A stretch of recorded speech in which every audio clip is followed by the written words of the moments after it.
Hello students, আজকে আমরা class 11-এর একটি চ্যাপ্টার অ্যাটমিক স্ট্রাকচার নিয়ে আলোচনা করব। এই চ্যাপ্টারের শুরুতে আমাদেরকে জানতে হবে খুব গুরুত্বপূর্ণ একটি বিষয়, অ্যাটমিক স্পেকট্রা বা পরমাণুর বর্ণালী সম্পর্কে। পরমাণুর বর্ণালী না জানলে আমরা অ্যাটমিক স্ট্রাকচার অর্থাৎ পরমাণুর গঠন সম্পর্কে যে আলোচনাটা করব সেটা সম্পূর্ণ জানা সম্ভব নয়। এবং পরমাণুর বর্ণালী আমাদেরকে ধারণা দেয় যে কিভাবে ইলেকট্রনের বিভিন্ন ধরনের যে কোয়ান্টাইজড এনার্জি লেভেলগুলো রয়েছে, যে ইলেকট্রনের সজ্জাগুলো রয়েছে, সেই সম্পর্কে সঠিক ধারণা দেয় আমাদের পারমাণবিক বর্ণালী বা অ্যাটমিক স্পেকট্রা।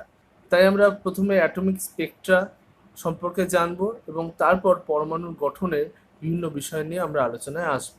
তো আজকে এই ভিডিওটা আমাদের অ্যাটমিক স্পেকট্রা নিয়ে বিভিন্ন ধরনের যে বর্ণালী বা স্পেকট্রাম তৈরি হয় সেইগুলো সম্পর্কে এই ভিডিওতে আলোচনা থাকবে। তো আমরা এবার প্রথম আমাদের টপিক অ্যাটমিক স্পেকট্রা নিয়ে আলোচনা শুরু করি। আলোচনা শুরুর আগে একটু তোমাদের বলি, তোমরা যারা আমার চ্যানেল সাবস্ক্রাইব করোনি তারা আমার চ্যানেলটিকে সাবস্ক্রাইব করে নিও, যাতে আরও নতুন ইনফরমেটিভ ভিডিও তোমরা দেখতে পাও। তাহলে চলো শুরু করা যাক অ্যাটমিক স্পেকট্রা। প্রথমে আমরা চলে আসি আলোর প্রকৃতি সম্পর্কে আলোচনায়। আলোর যে নেচারটা আমরা দেখতে পাই সেটা হচ্ছে একটা ইলেকট্রোম্যাগনেটিক ওয়েভ হিসেবে আলোকে আমরা দেখতে পাই। ইলেকট্রোম্যাগনেটিক ওয়েভ কাকে বলছি আমরা? যেখানে একটা ইলেকট্রিক ফিল্ড এবং একটা ম্যাগনেটিক ফিল্ড একসাথে প্রোপাগেট করছে এবং একটা পার্টিকুলার ডাইরেকশন প্রোপাগেশন দেখা যাচ্ছে, যেদিকে আলো মুভ করে সেদিকে ইলেকট্রিক ফিল্ড এবং ম্যাগনেটিক ফিল্ড একসাথে প্রোপাগেট করছে, কিন্তু একই প্লেনে নয়, ডিফারেন্ট প্লেনে।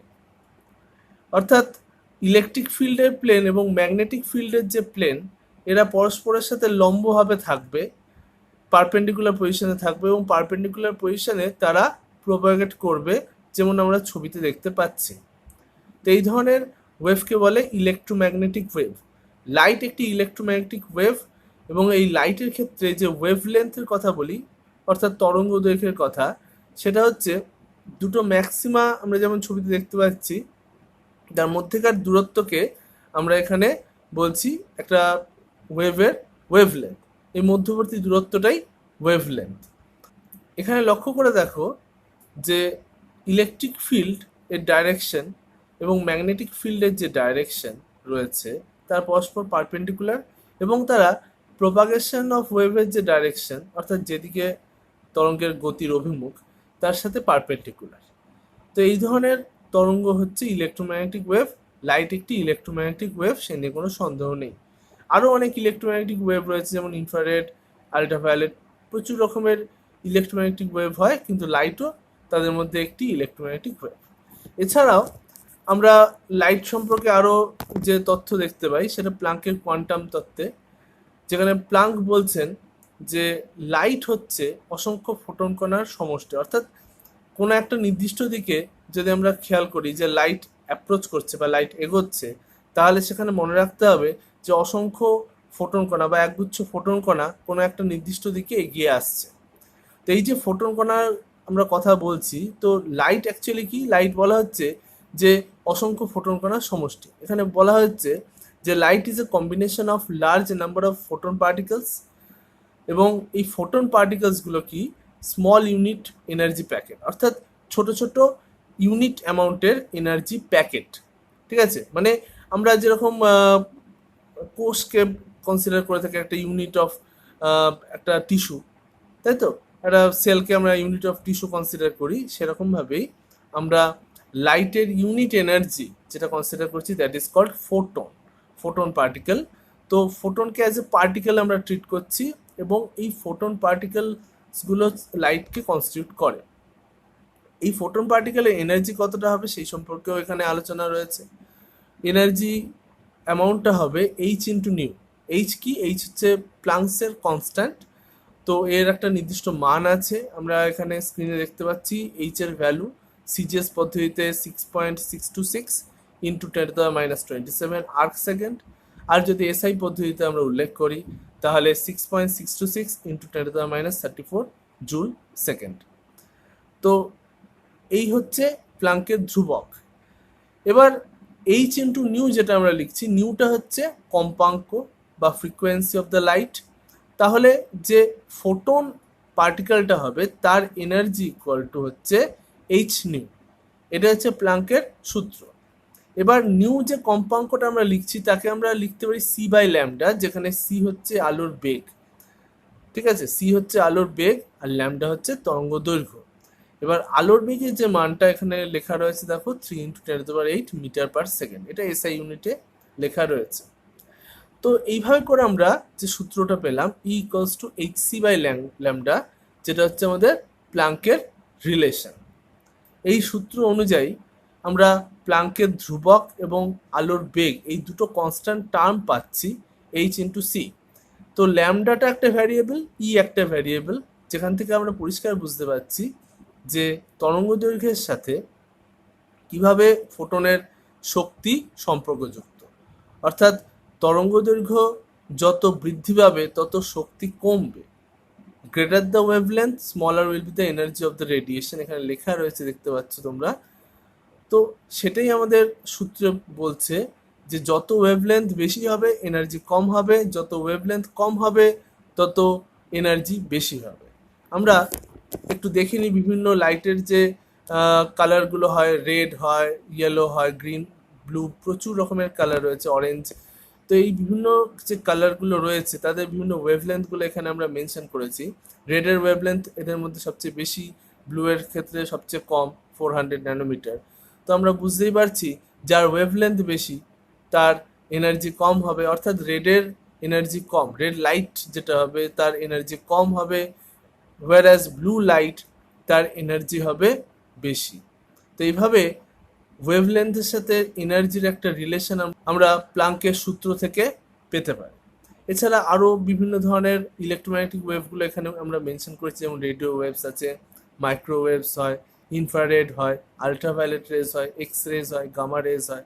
তো এই বিভিন্ন ধরনের যে ওয়েভসগুলো হয় ইলেকট্রোম্যাগনেটিক ওয়েভস, তাদেরকে আমরা ওয়েভলেন্থ অনুযায়ী পরপর সাজিয়েছি। সবচেয়ে বেশি ওয়েভলেন্থের হচ্ছে রেডিও ওয়েভস, সবচেয়ে কম ওয়েভলেন্থের যদি আমরা বলি গামা রেজ। তো গামা রেজের ক্ষেত্রে আমরা খেয়াল করে দেখব এনার্জি অনেক বেশি হবে, যেহেতু এখানে গামারের ক্ষেত্রে ওয়েভলেন্থ অনেক কম তাই গামারের এনার্জি সবচেয়ে বেশি এদের মধ্যে। আর রেডিও ওয়েভসের ক্ষেত্রে আমরা খেয়াল করব ওয়েভলেন্থ অনেক বেশি তাই রেডিও ওয়েভসের এনার্জি অনেকটাই কম। এখন একটি গুরুত্বপূর্ণ বিষয় আসি, সেটা হচ্ছে তাহলে লাইটটাকে আমরা কি বলবো, ওয়েভ বলবো না পার্টিকেল বলবো? কারণ আমরা আলোচনা করলাম লাইট সম্পর্কে, লাইট একটা ইলেকট্রোম্যাগনেটিক ওয়েভ। আবার অন্য দিক থেকে দেখলে প্ল্যাঙ্কের থিওরি বলছে যে লাইটের মধ্যে প্রচুর ফোটন পার্টিকেলস রয়েছে, তাহলে লাইটকে কি পার্টিকেল বলবো না ওয়েভ বলবো? তো সেই উত্তরে বলি লাইট অ্যাজ এ পার্টিকেলও বিহেভ করে, লাইট অ্যাজ এ ওয়েভও বিহেভ করে। লাইটের অনেক বিহেভিয়ার রয়েছে যেখানে লাইটের পার্টিকেল নেচার এবং অ্যাজ ওয়েল অ্যাজ আমরা দেখতে পাই ওয়েভ নেচারও রয়েছে। তো একসাথে লাইটের মধ্যে পার্টিকেল নেচার এবং ওয়েভ নেচার দুটোই থাকে।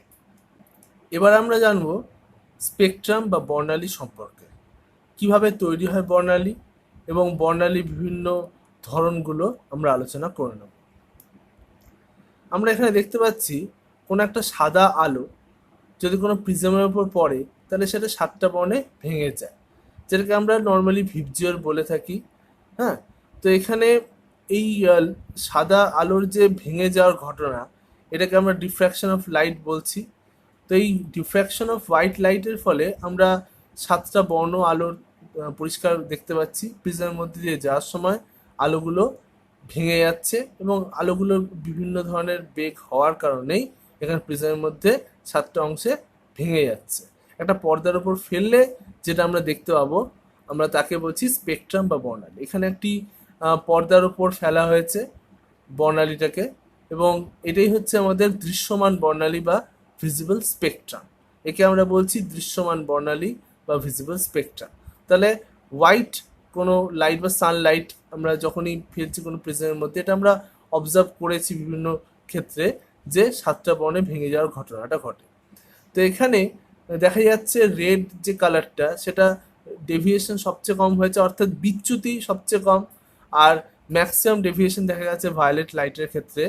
এই ম্যাক্সিমাম ডেভিয়েশন আর মিনিমাম ডেভিয়েশনের যে ব্যাপারটা হচ্ছে, এর একটা কারণ আছে। কারণটা হচ্ছে এটা ওয়েভলেন্থের উপর ডিপেন্ড করে। আমরা একটু আগেই আলোচনা করছিলাম যে রেড কালারের ক্ষেত্রে ওয়েভলেন্থ সবচেয়ে বেশি থাকে, আর যে কালারের ওয়েভলেন্থ সবচেয়ে বেশি তার ডেভিয়েশন সবচেয়ে কম হয়। ওই কারণে রেড কালারের ক্ষেত্রে ডেভিয়েশন সবচেয়ে কম, ওয়েভলেন্থ সবচেয়ে বেশি হওয়ার কারণ। আর ভায়োলেট যে কালারটা, বুঝতেই পারছো ওয়েভলেন্থ কম আছে, তাই এর ডেভিয়েশন সবচেয়ে বেশি হয়েছে। তো এইভাবে আমরা সাতটা যে বর্ণ পাচ্ছি তাদেরকে একসাথে আমরা বলি ভিবজিওর, VIBGYOR, ভিবজিওর। তো এই সাতটা বর্ণে ভেঙে যাওয়ার ঘটনাটা খুব কমনলি দেখা যায়, এবং এটাকে আমরা বলি ভিজিবল স্পেকট্রাম বা দৃশ্যমান বর্ণালী। এখন ইলেকট্রোম্যাগনেটিক ওয়েভস তো শুধুমাত্র আমাদের ভিজিবল লাইট হয় না, এছাড়া আরও অনেক ওয়েভ রয়েছে, যেরকম আমরা আলোচনা করছিলাম ইউভি রেজ রয়েছে, ইনফ্রারেড রয়েছে। তো এই সমস্ত ওয়েভগুলোকে নিয়েই আমাদের ইলেকট্রোম্যাগনেটিক স্পেকট্রাম, এবং আমরা ওভারঅল যদি ইলেকট্রোম্যাগনেটিক স্পেকট্রামটাকে অবজার্ভ করি, আমাদের ভিজিবল স্পেকট্রামের পোর্শন ছাড়াও আমাদের ভিজিবল স্পেকট্রামের একটা সাইড রয়েছে আল্ট্রাভায়োলেট, একটা সাইড রয়েছে ইনফ্রারেড, এবং এছাড়াও আরও বিভিন্ন ধরনের যে ইলেকট্রোম্যাগনেটিক ওয়েভস হয়, গামা রেজ, এক্স রেজ, এছাড়া মাইক্রোওয়েভস রয়েছে, এছাড়া আমাদের রেডিও ওয়েভস রয়েছে। এই সমস্ত কিছু নিয়েই আমাদের টোটাল একটা স্পেকট্রাম।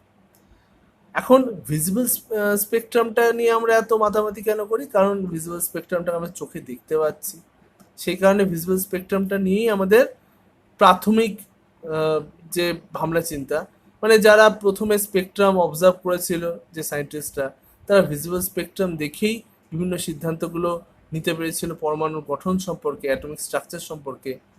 তাই ভিজিবল স্পেকট্রামটার বেশি গুরুত্ব। কিন্তু পরবর্তীকালে আমরা অন্যান্য যে রেডিয়েশনসগুলো হয় সেগুলোকেও আইডেন্টিফাই করতে পেরেছি, এবং এখন আমরা স্পেকট্রোমিটার যন্ত্রে যে স্পেকট্রাম অবজার্ভ করি, সেখানে বাকি অংশগুলো অর্থাৎ এক্স রে হোক, সেটা ইউভি রে হোক, সেটা ইনফ্রারেড হোক, সমস্ত রকমের ওয়েভসগুলোকেই আমরা স্পেকট্রোমিটারে আইডেন্টিফাই করতে পারি। বাকিগুলোকে চোখে দেখতে পাবো না আমরা অবশ্যই, যেগুলো ভিজিবল হবে সেগুলোকে আমরা চোখে দেখতে পাবো, সেই লাইটগুলোকে আমরা চোখে দেখতে পাবো, বাকিগুলোকে আমরা স্পেকট্রোমিটারে আইডেন্টিফাই করতে পারবো, তার জন্য সিগন্যাল পাবো আমরা। ঠিক আছে, কিন্তু সেগুলো আমাদের কাছে ইম্পর্ট্যান্ট হয়ে গেছে এখন, কারণ আমরা স্পেকট্রোমিটারে এই বিভিন্ন রেডিয়েশন সবগুলোকেই আইডেন্টিফাই করতে পারি, এবং প্রত্যেকটাই আমাদেরকে অ্যাটমিক স্ট্রাকচারের ইনফরমেশন দিতে সাহায্য করে। তাই আমাদের কাছে কমপ্লিট স্পেকট্রামটা ইম্পর্টেন্ট। আমরা কমপ্লিট স্পেকট্রাম সম্পর্কে জানবো। এখানে একটা কথা বলে রাখি, এই কমপ্লিট স্পেকট্রামে যে বিভিন্ন আমরা ইলেকট্রোম্যাগনেটিক ওয়েভসগুলোকে সাজিয়েছি, তাদেরকে ওয়েভলেন্থ অনুযায়ী সাজানো হয়েছে। ওয়েভলেন্থের ইনক্রিজিং অর্ডারে যদি আমরা দেখি, সবচেয়ে কম ওয়েভলেন্থ এখানে গামা রেজ, সবচেয়ে বেশি ওয়েভলেন্থ হচ্ছে রেডিও ওয়েভস। পরপর আমরা ইনক্রিজিং অর্ডার অফ ওয়েভলেন্থ সাজিয়ে নিয়েছি, এবং আমরা একটু আগেই আলোচনা করেছি যে ওয়েভলেন্থ যখন কম থাকবে তখন তার এনার্জি খুব বেশি হবে, তার মানে গামা রেজের এনার্জি খুব বেশি, আর রেডিও ওয়েভস সবচেয়ে কম এনার্জির, কারণ ওয়েভলেন্থ এর অনেক বেশি হয়। তো এইভাবে আমরা টোটাল একটা স্পেকট্রাম পেলাম, এটাকে আমরা বলছি ভিজিবল স্পেকট্রাম। তাহলে এভাবে আমরা টোটাল একটা স্পেকট্রাম পেলাম, এই টোটাল স্পেকট্রামকে আমরা বলছি ইলেকট্রোম্যাগনেটিক স্পেকট্রাম। ছবিতে আমরা দেখতে পাচ্ছি শর্ট ওয়েভলেন্থ থেকে লং ওয়েভলেন্থের দিকে পরপর বিভিন্ন ওয়েভগুলোকে সাজিয়ে যেটা পাওয়া গেল, দ্যাট ইজ আমাদের ইলেকট্রোম্যাগনেটিক স্পেকট্রাম।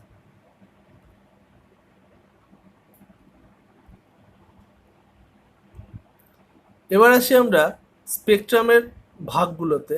স্পেকট্রামকে আমরা মূলত দুভাগে ভাগ করতে পারি। একটাকে বলছি আমরা কন্টিনিউয়াস স্পেকট্রাম বা নিরবিচ্ছিন্ন বর্ণালী, আরেকটাকে বলছি আমরা লাইন স্পেকট্রাম বা ডিসকন্টিনিউয়াস স্পেকট্রামও বলতে পারি, বাংলায় আমরা বলবো রেখা বর্ণালী। তো এখানে কন্টিনিউয়াস স্পেকট্রামে আলোচনায় প্রথমে আসি। কন্টিনিউয়াস স্পেকট্রাম বলতে আমরা বোঝাচ্ছি এই যে দৃশ্যমান বর্ণালী, যেখানে আমরা প্রত্যেকটা বর্ণকে পরপর দেখতে পাচ্ছি, সেটাকে আমরা বলছি কন্টিনিউয়াস স্পেকট্রাম। অর্থাৎ যেখানে বর্ণালীর বিভিন্ন যে লাইনগুলো রয়েছে পরপর, তাদের মধ্যে কোনো গ্যাপ থাকে না, কোনো লাইন থাকছে না, কন্টিনিউয়াসলি প্রত্যেকটা ওয়েভলেন্থ যেখানে স্পেকট্রামের মধ্যে প্রেজেন্ট, তাকে আমরা বলছি আমাদের কন্টিনিউয়াস স্পেকট্রাম। তো এইভাবে আমরা ভিজিবল রেঞ্জে একটা কন্টিনিউয়াস স্পেকট্রাম দেখতেই পারি। তবে ভিজিবল ছাড়া আল্ট্রাভায়োলেট, ইনফ্রারেড প্রভৃতি দিয়েও আমাদের কন্টিনিউয়াস স্পেকট্রাম হতে পারে। অর্থাৎ কন্টিনিউয়াস স্পেকট্রাম শুধুমাত্র ভিজিবল লাইট দিয়ে যে হবে তা নয়, সেখানে যে কোনো ওয়েভলেন্থ রেঞ্জেই যদি পরপর ওয়েভগুলো থাকে তাহলে যে স্পেকট্রামটা তৈরি হবে তাকেই আমরা কন্টিনিউয়াস স্পেকট্রাম বলছি। এই ধরনের স্পেকট্রামে কোনো গ্যাপ থাকছে না, এনার্জির মধ্যে কোনো লাইন প্রেজেন্ট থাকছে না, এটাকে তাই আমরা বলছি কন্টিনিউয়াস স্পেকট্রাম বা নিরবিচ্ছিন্ন বর্ণালী।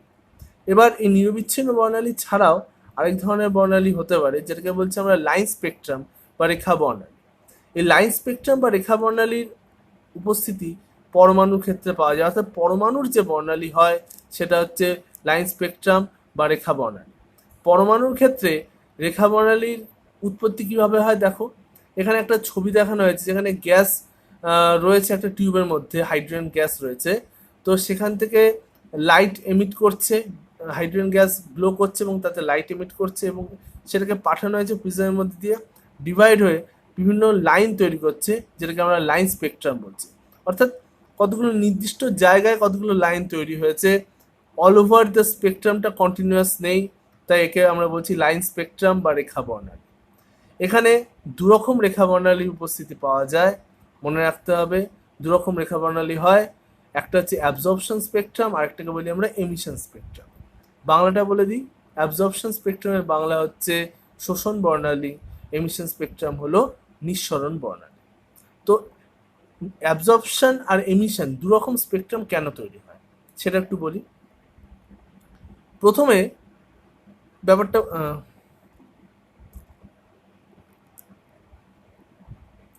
তাহলে অ্যাবজর্পশন স্পেকট্রাম এবং এমিশন স্পেকট্রাম কীভাবে তৈরি হয় সে বিষয়ে আলোচনায় আসি। এখানে আমরা দেখতে পাচ্ছি যে কোনো একটা লাইট সোর্স থেকে যদি আমরা ডিফ্র্যাকশন গ্রেটিংয়ের মধ্যে দিয়ে লাইটটাকে পাঠাই, হ্যাঁ, অর্থাৎ ডিফ্র্যাকশন গ্রেটিংটা খুব সূক্ষ্ম সূক্ষ্ম ছিদ্র যার মধ্যে দিয়ে লাইটটা পাস করছে, এবং এই গ্রেটিংয়ের মধ্যে দিয়ে লাইটটাকে পাস করালে আমরা যেখানে দেখছি কন্টিনিউয়াস স্পেকট্রাম তৈরি হচ্ছে, সেখানে আমরা দেখতে পাচ্ছি কোনো গ্যাস থেকে, মানে হট গ্যাস রয়েছে, মানে উত্তপ্ত অবস্থায় গ্যাস মলিকিউলসগুলো রয়েছে, সেখান থেকে যখন এনার্জি পাস করাচ্ছি আমরা, তখন আমরা দেখতে পাচ্ছি একটা এমিশন স্পেকট্রাম।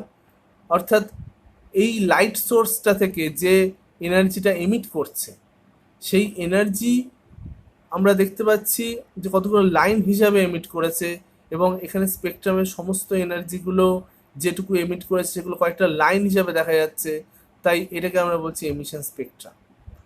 আর আরেকটা হতে পারে কোনো লাইট সোর্স থেকে যে এনার্জিটা এসছে, হোয়াইট লাইট সোর্স থেকে, সেটাকে কোনো ঠান্ডা গ্যাস পার্টিকেলসের মধ্যে দিয়ে পাস করানো হয়েছে, সেই গ্যাস পার্টিকেলগুলো তখন কি করবে, ওই অ্যামাউন্টেরই এনার্জি অ্যাবজর্ব করতে পারে তারা, এবং ওই অ্যামাউন্টের এনার্জি তারা যখনই অ্যাবজর্ব করবে তখন বাকি এনার্জিটাকে সে ছেড়ে দেবে।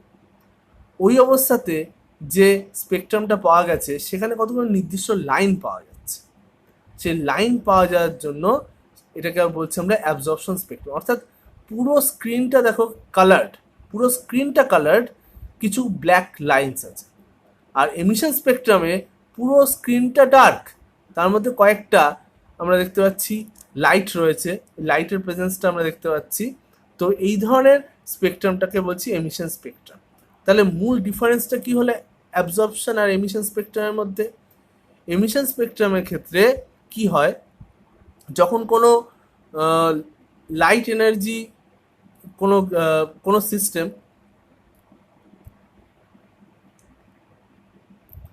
তাহলে এমিশন স্পেকট্রামের ক্ষেত্রে কি হয়, এমিশন স্পেকট্রামের ক্ষেত্রে কিছু অ্যাটম তারা এনার্জাইজড অবস্থায় আছে, অর্থাৎ এনার্জি বাইরে থেকে নিয়ে এনার্জাইজড অবস্থায়, যেটাকে আমরা বাংলায় বলতে পারি উত্তেজিত অবস্থায়, উত্তেজিত অবস্থায় তারা রয়েছে। ওই উত্তেজিত অবস্থা থেকে তারা শক্তি ছাড়ছে, সেই শক্তি নির্দিষ্ট ওয়েভের আকারে বেরোচ্ছে, তার নির্দিষ্ট ওয়েভলেন্থ রয়েছে, ওই পার্টিকুলার কিছু ওয়েভলেন্থই আমরা পর্দায় ফেলতে পারছি, ঠিক আছে। আরেকটা সিচুয়েশন যেটা অ্যাবজর্পশন স্পেকট্রাম দেখতে পাচ্ছি, সেখানে কি হচ্ছে, লাইট সোর্স থেকে সব রকম ওয়েভলেন্থই বেরোচ্ছে, কিন্তু গ্যাসটা কিছু কিছু ওয়েভ অ্যাবজর্ব করে নিয়েছে, ঠিক আছে, গ্যাসটা কিছু কিছু ওয়েভ অ্যাবজর্ব করেছে, সেই যে ওয়েভগুলো অ্যাবজর্ব করে নিয়েছে সেগুলি ব্ল্যাক লাইন হিসাবে দেখা যাচ্ছে, ব্ল্যাক লাইন যেগুলো আমরা দেখতে পাচ্ছি পজিশনে, সেগুলো হচ্ছে সেই ওয়েভগুলো যেগুলো অ্যাবজর্ব হয়ে গেছে। বাকি পুরোটাই আমরা দেখতে পাচ্ছি একটা ব্যান্ড হিসাবে এখানে থাকছে, কালার্ড ব্যান্ড হিসাবে। তো এটাই হচ্ছে এমিশন আর অ্যাবজর্পশন স্পেকট্রামের মেইন ডিফারেন্সটা। তবে একটা ইন্টারেস্টিং ব্যাপার খেয়াল করে দেখতে পারো তোমরা, সেটা হলো যে আমরা যদি সেম গ্যাস স্যাম্পল নিয়ে থাকি, আমরা দেখব যে গ্যাসের এমিশন স্পেকট্রামে যে লাইনগুলো আসছে, সেই লাইনগুলোর যা পজিশন রয়েছে, অ্যাবজর্পশন স্পেকট্রামের ক্ষেত্রেও আমরা দেখব একই পজিশনে লাইনগুলো থাকছে, অর্থাৎ লাইনের পজিশনে কোনো চেঞ্জ নেই। এমিশন স্পেকট্রামে যে পজিশনে কালার্ড লাইন পাবো আমরা, অ্যাবজর্পশনের সময় ওই পজিশনগুলোতেই কালারটা অ্যাবজর্ব হবে, অর্থাৎ পার্টিকুলার কতগুলো ডার্ক লাইন পাওয়া যাবে। এই ধরনের যে স্পেকট্রামগুলো হয় এদেরকে আমরা বলি লাইন স্পেকট্রাম। তাহলে লাইন স্পেকট্রাম দু রকমের হতে পারে, অ্যাবজর্পশন স্পেকট্রামও হতে পারে, এমিশন স্পেকট্রামও হতে পারে। কোনো একটা পার্টিকুলার যদি অ্যাটমের ক্ষেত্রে আমরা স্পেকট্রাম অবজার্ভ করি, তার অ্যাবজর্পশন স্পেকট্রাম অবজার্ভ করো অথবা এমিশন স্পেকট্রাম অবজার্ভ করো, যেটাই তুমি অবজার্ভ করো না কেন, একই পজিশনে লাইন দেখতে পাবে। এমিশন স্পেকট্রামে কালার্ড লাইন দেখতে পাবে, ব্যাকগ্রাউন্ডটা ব্ল্যাক, আর অ্যাবজর্পশন স্পেকট্রামে ব্যাকগ্রাউন্ডটা কালার্ড, শুধু ব্ল্যাক লাইন দেখতে পাবে। এই লাইনগুলোর পজিশন ইন্ডিকেট করে কোন কোন ওয়েভলেন্থে অ্যাবজর্পশন হয়েছে বা এমিশন হয়েছে। আর এই লাইনগুলোই একটা পরমাণুর বৈশিষ্ট্য বা ক্যারেক্টারিস্টিক্স, অর্থাৎ কোন একটা পার্টিকুলার অ্যাটম যদি হয়, ধরো সোডিয়াম অ্যাটম আমি এক্সাম্পলে নিলাম, তো সোডিয়াম অ্যাটমের পার্টিকুলার কিছু ওয়েভলেন্থে লাইন পাওয়া যাবে, সেটা ম্যাগনেসিয়ামের ক্ষেত্রে পাওয়া যাবে না। ম্যাগনেসিয়ামে অন্য কিছু পার্টিকুলার ওয়েভলেন্থে হয়তো লাইন হবে। তো প্রত্যেকটা অ্যাটমের নিজস্ব নিজস্ব স্পেকট্রাম প্যাটার্ন আছে, লাইন আছে, এবং সেই স্পেকট্রাম প্যাটার্ন বা লাইন দিয়েই আমরা আইডেন্টিফাই করতে পারি কোনটা কোন অ্যাটম। এবং এই কারণে আমরা স্পেকট্রামকে বলে থাকি অ্যাটমের ফিঙ্গারপ্রিন্ট, অর্থাৎ ফিঙ্গারপ্রিন্টের মতো কাজ করে। পার্টিকুলার একটা অ্যাটমকে তার স্পেকট্রাম দেখে আমরা আইডেন্টিফাই করতে পারি।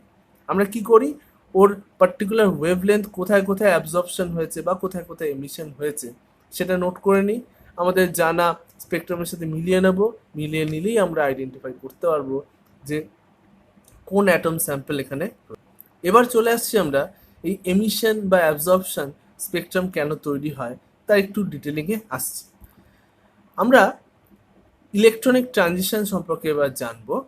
আমরা দেখে নেব যে একটা সেন্টারে নিউক্লিয়াস থেকে বাইরে যে সার্কুলার অরবিটগুলোতে ইলেকট্রন ঘোরে, তো সেইগুলো বিভিন্ন ধরনের পার্টিকুলার সার্কুলার অরবিট হয়ে থাকে, n=1, n=2, n=3, এই বিভিন্ন ধরনের অরবিটগুলোতে ইলেকট্রন ঘুরতে পারে। এটা আমরা দেখেছি বোরস থিওরিতে।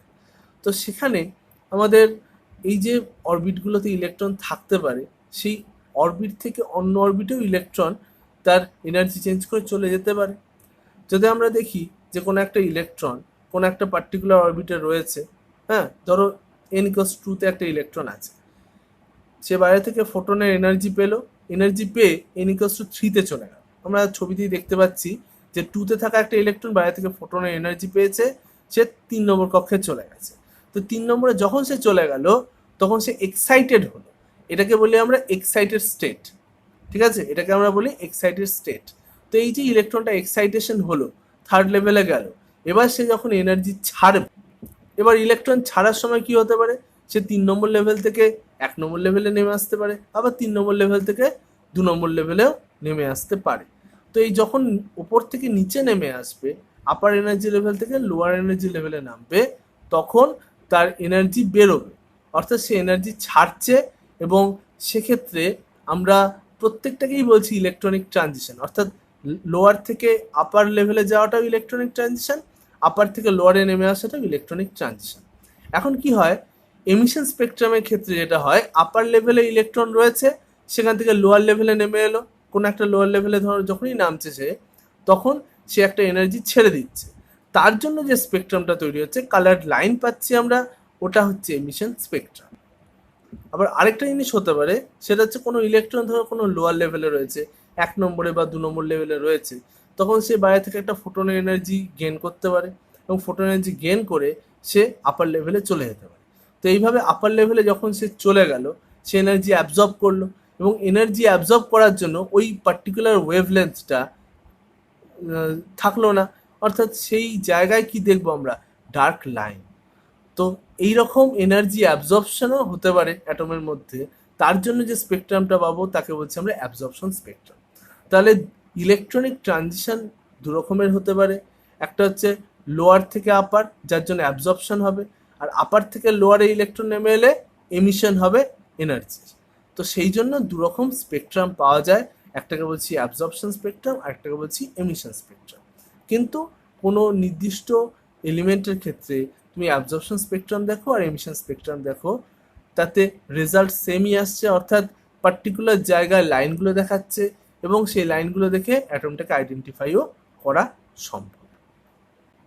এখন আমরা দেখব যে তাহলে আমাদের যে ইলেকট্রনিক ট্রানজিশন সম্পর্কে আমরা আলোচনাটা করলাম, এই আলোচনাতে স্পেকট্রামের দুরকম ধরন পেলাম, এমিশন স্পেকট্রাম আর অ্যাবজর্পশন স্পেকট্রাম। তো এবার চলে আসি হাইড্রোজেনের ক্ষেত্রে, হাইড্রোজেনের এমিশন স্পেকট্রাম বা অ্যাবজর্পশন স্পেকট্রাম কীরকম দেখতে পাওয়া যায়। তো প্রথম সায়েন্টিস্ট বামার, তিনি হাইড্রোজেনের যে স্পেকট্রাম অবজার্ভ করেছিলেন তাদের 4টি লাইন তিনি অবজার্ভ করেছিলেন ভিজিবল রেঞ্জে, এবং এই 4টে লাইনকে আমরা নাম দিয়ে থাকি H alpha, H beta, H gamma, H delta. H alpha যে লাইনটা ছিল সেটা হচ্ছে আমাদের রেডের জোনে ছিল, হ্যাঁ, এখানে রেড লাইন দেখতে পাচ্ছি আমরা, এটা হচ্ছে এইচ আলফা লাইন। তারপরে স্লাইড ব্লুইশ যে লাইনটা হচ্ছে সেটা হচ্ছে আমাদের এইচ বিটা, তারপরে এইচ গামা, তারপরে এইচ ডেল্টা। 4টে লাইনের প্রেজেন্স তিনি প্রথম বুঝতে পারেন। আরও লাইন্স রয়েছে, সেগুলো অতটা ভালো মতো তখন অবজার্ভ করা যায় না প্রথম দিকে। তো এই লাইনগুলোকে আমরা বামার লাইন্সও বলছি, এগুলো ভিজিবল রেঞ্জে ছিল বলে দেখতে পাওয়া গিয়েছিল। এমিশন স্পেকট্রাম, অ্যাবজর্পশন স্পেকট্রাম দুটো ক্ষেত্রেই আমরা এই লাইনগুলো দেখতে পাই। তাহলে বোঝা গেল যে আমাদের হাইড্রোজেন অ্যাটমের ক্ষেত্রে যে মেইন লাইন 4টে পাওয়া যাচ্ছে তাদের 4টের নাম হচ্ছে H alpha, H beta, H gamma, H delta. এই 4টে লাইন আইডেন্টিফাই করেন বামার, এবং তার অনুযায়ী এই লাইনগুলোকে বামার সিরিজের লাইন বলা হয়। তিনি একটা ফর্মুলাও আবিষ্কার করেন যে ওয়েভলেন্থের সাথে এই ট্রানজিশনগুলোর কী কানেকশন আছে। তিনি এই ট্রানজিশনগুলোর সাথে কানেকশনটা এইভাবে দেন যে একটা স্তর থেকে আরেকটা স্তরে যখনই ইলেকট্রন যাচ্ছে তখনই ওয়েভগুলো তৈরি হচ্ছে, এবং সেক্ষেত্রে তিনি বলেন যে ইকুয়েশনটা হবে অনেকটা 1/λ = RH, যেটাকে আমরা রিডবার্গ কনস্ট্যান্ট বলছি, ইন্টু 1/2² - 1/n²। এখানে n এর ভ্যালু হতে পারে 3, 4, 5 এটসেট্রা। প্রথম লাইনের জন্য n এর ভ্যালু হবে 3, সেকেন্ড লাইনের জন্য n এর ভ্যালু হবে 4, থার্ড লাইনের জন্য n এর ভ্যালু হবে 5, এইভাবে করে পরপর লাইনগুলোর জন্য n এর ভ্যালু পাওয়া যাবে। মনে করা যাক এইচ আলফা লাইন, যেটা প্রথম লাইন আমরা বলছি, তার ক্ষেত্রে n এর ভ্যালু আসছে 3, অর্থাৎ 1/2² - 1/3² ইকুয়েশনে আসবে।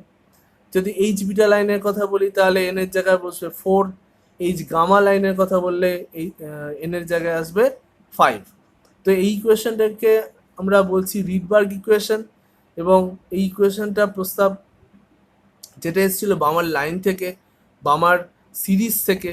তো এই যে হাইড্রোজেনের যে স্পেকট্রাল সিরিজটা আমরা দেখছি আমাদের ভিজিবল রেঞ্জে অর্থাৎ দৃশ্যমান বর্ণালী অঞ্চলে আসছে, তাকে আমরা বলছি বামার সিরিজ।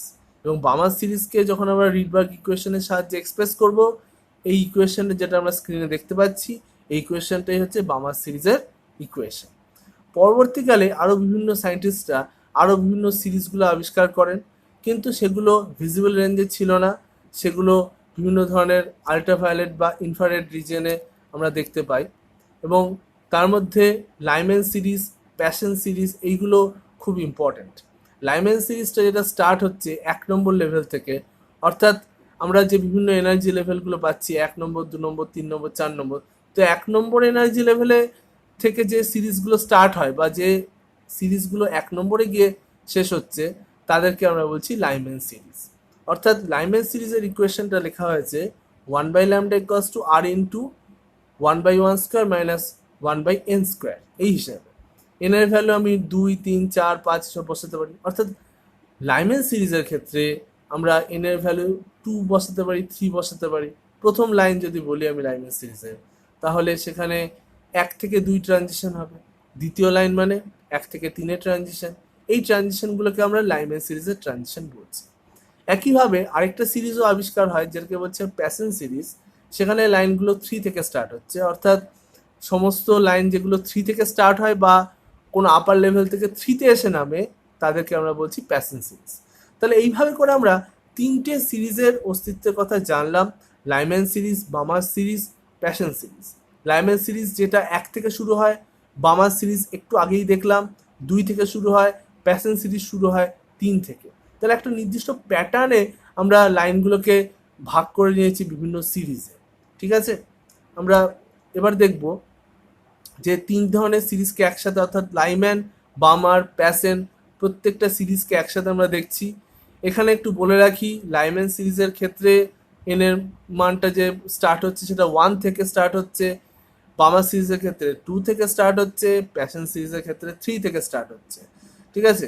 এবং পরের যে নাম্বারগুলো বসছে সেগুলো ওই নাম্বারের পরবর্তী, অর্থাৎ লাইম্যান সিরিজের ক্ষেত্রে 1 থেকে যেহেতু স্টার্ট হয়েছে সেখানে এন এর ভ্যালু 2 থেকে স্টার্ট হবে, অর্থাৎ 2, 3, 4, 5 এইগুলো লাইম্যান সিরিজ বোঝাবে।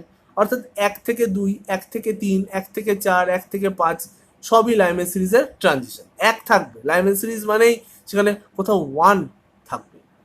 বামার সিরিজ কোনটা হবে? যেখানে 2 থাকবে, তার মানে 2 থেকে 3, 2 থেকে 4, 2 থেকে 5, 2 থেকে 6 এই সব ট্রানজিশনগুলো বামার সিরিজের।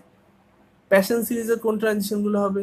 যেগুলো 3 থেকে, মানে 3 থেকে 4, 3 থেকে 5, 3 থেকে 6 এই ট্রানজিশনগুলো, ঠিক আছে। আচ্ছা, প্রত্যেকটা যেটা বললাম উল্টোটাও হতে পারে, মানে ধরো যদি আমরা বলি 4 থেকে 3, এটা কোন ট্রানজিশন? এটা প্যাশন সিরিজের ট্রানজিশন হবে। অর্থাৎ যে কোনো সিরিজ তোমায় যদি আইডেন্টিফাই করতে হয় যেটা কোন সিরিজের ট্রানজিশন, তাহলে অবশ্যই এটা মনে রেখো যে সিরিজের ট্রানজিশনের যে লোয়ার নাম্বারটা সেটা সিরিজ ইন্ডিকেট করবে, ঠিক আছে। লোয়ার নাম্বারটা দিয়ে সিরিজ ইন্ডিকেট হয়। ফর এক্সাম্পল 5 থেকে 2-এ একটা ট্রানজিশন হয়েছে, 5 নম্বর লেভেল থেকে 2 নম্বর লেভেলে একটা ট্রানজিশন হয়েছে, তাহলে কোন নাম্বারটা সিরিজকে ইন্ডিকেট করবে?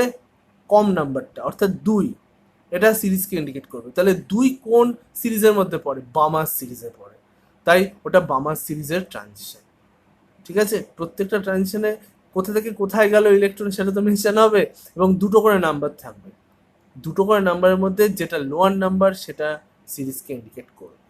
তো এখানে আমরা একটা ওয়েভও দেখতে পাচ্ছি, এখানে রয়েছে দেখো Lyman series, Balmer series, passion সিরিজের বিভিন্ন যে ওয়েভ লেন্থগুলো রয়েছে পরপর কীভাবে বিন্যস্ত সেটাও দেখাচ্ছি আমরা। আরেকটা কথা বলি, লাইম্যান সিরিজটা যেটা অবস্থান করে আল্ট্রাভায়োলেট রেঞ্জে, যার জন্য লাইম্যান সিরিজের লাইনগুলোকে আমরা চোখে দেখতে পাবো না। আবার প্যাশন সিরিজের লাইন যেগুলো তারা ইনফ্রারেড রিজিয়নে অবস্থান করে, তাই প্যাশন সিরিজের লাইনগুলো চোখে দেখা যায় না। একমাত্র বামার সিরিজ যার লাইনগুলো ভিজিবল রেঞ্জ বা দৃশ্যমান অঞ্চলে আছে, এই লাইনগুলোকেই চোখে একমাত্র দেখা যায়। তো আমরা একটু দেখে নেব বিভিন্ন ধরনের আমাদের যে সিরিজগুলো রয়েছে একসাথে আমরা করলে Lyman series, Balmer series, Paschen series প্রত্যেকটা সিরিজকে পাচ্ছি কে কোন রেঞ্জে রয়েছে। এছাড়া আরও দুটো সিরিজ হয়, ব্র্যাকেট সিরিজ আর ফান্ড সিরিজ। ব্র্যাকেট সিরিজ কোনটা? যেগুলো 4 লেভেলে নেমে আসছে বা 4 থেকে যাচ্ছে তারা ব্র্যাকেট সিরিজ। আর ফান্ড সিরিজ একইভাবে 5 নম্বর লেভেলটা থাকলে সেটা ফান্ড সিরিজ হয়। অর্থাৎ 5 নম্বর লেভেলে কোনো ট্রানজিশন নামলে বা 5 নম্বর থেকে উঠলে সেটা ফান্ড সিরিজের অন্তর্গত ট্রানজিশন হবে। তো এইভাবে আমরা ছবিতে পরিষ্কার বুঝতে পারছি যে বিভিন্ন ট্রানজিশনগুলো কোথা থেকে কোথায় হচ্ছে, এবং তাদেরকে বিভিন্ন ক্যাটাগরিতে আমরা ভাগ করেছি।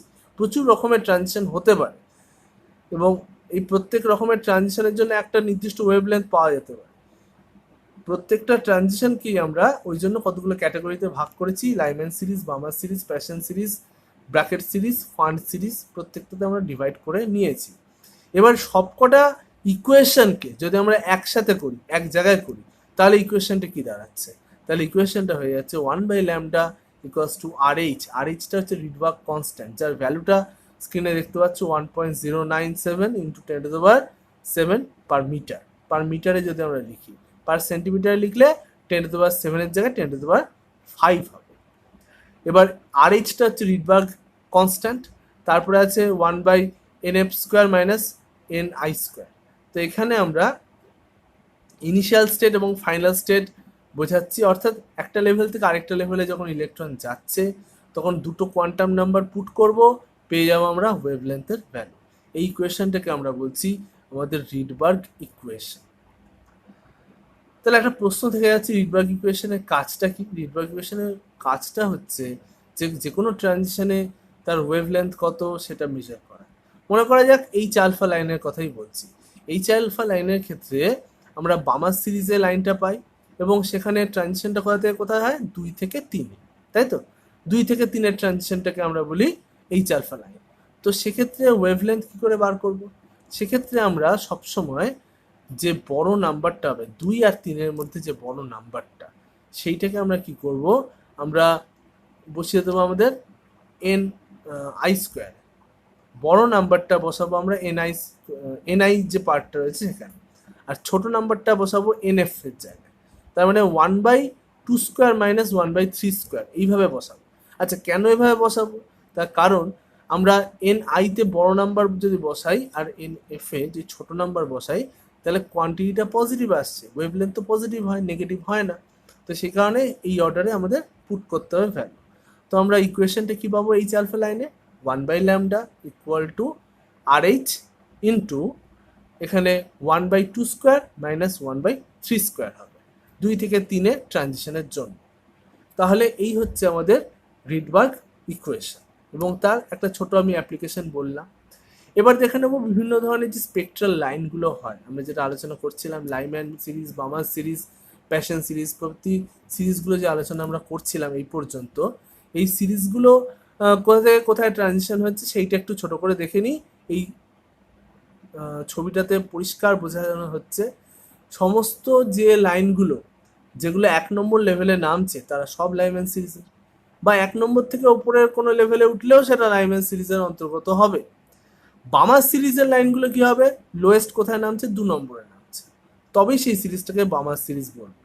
3 নম্বরে নামলে প্যাশন সিরিজ, 4 নম্বরে নামলে ব্র্যাকেট সিরিজ, 5 নম্বর লেভেলে নেমে এলে ফুল সিরিজ, বা এরকম হতে পারে 5 নম্বর থেকে কোনো ওপরের লেভেলে গেল তাহলেও সেটা ফুল সিরিজের লাইনই হবে। ঠিক আছে? তো এই হচ্ছে বিভিন্ন ধরনের আমাদের যে স্পেকট্রাল সিরিজগুলো হয় সেই সিরিজগুলো সম্পর্কে একটু ছোটো করে বললাম। এবার চলে আসি আমরা আয়নাইজেশন সম্পর্কে। এখানে তো বিভিন্ন সিরিজগুলো আমরা দেখতেই পাচ্ছি, এমিশন, অ্যাবজর্পশন বলে মেনশন করা আছে। তো আয়নাইজেশনটা কি? যখন একটা ইলেকট্রনকে একদম পুরো অরবিটের বাইরে নিয়ে চলে যাব তখন সেই প্রসেসটাকে আমরা বলছি আয়নাইজেশন, অর্থাৎ পুরোপুরি ওই অ্যাটমের রেঞ্জের বাইরে চলে যাচ্ছে যখন ইলেকট্রন, তখন সেই ঘটনাটা হচ্ছে আয়নাইজেশন। এবার এখানে আরেকটা জিনিস দেখে নাও তোমরা, সেটা হচ্ছে বামার সিরিজের যে লাইনগুলো দেখো নিচের থেকে ওপরে উঠেছে, বামার সিরিজ নিচের থেকে ওপরে যে লাইনগুলো উঠেছে সেগুলোকে বলছে অ্যাবজর্পশন লাইন, আর ওপর থেকে যেগুলো নিচে 2 নম্বরে নেমেছে দেখো সেই লাইনগুলো হচ্ছে এমিশন লাইন। তো এমিশন লাইন কোনটা, অ্যাবজর্পশন লাইন কোনটা, সেটা নিশ্চয়ই অ্যারো দেখে চিনতে পারবে। যেগুলো লোয়ার এন ভ্যালু থেকে আপার এন ভ্যালুতে যাচ্ছে সেগুলো অ্যাবজর্পশন হচ্ছে, যেগুলো আপার এন ভ্যালু থেকে লোয়ার এন ভ্যালুতে নামছে তাদের ক্ষেত্রে এমিশন হচ্ছে।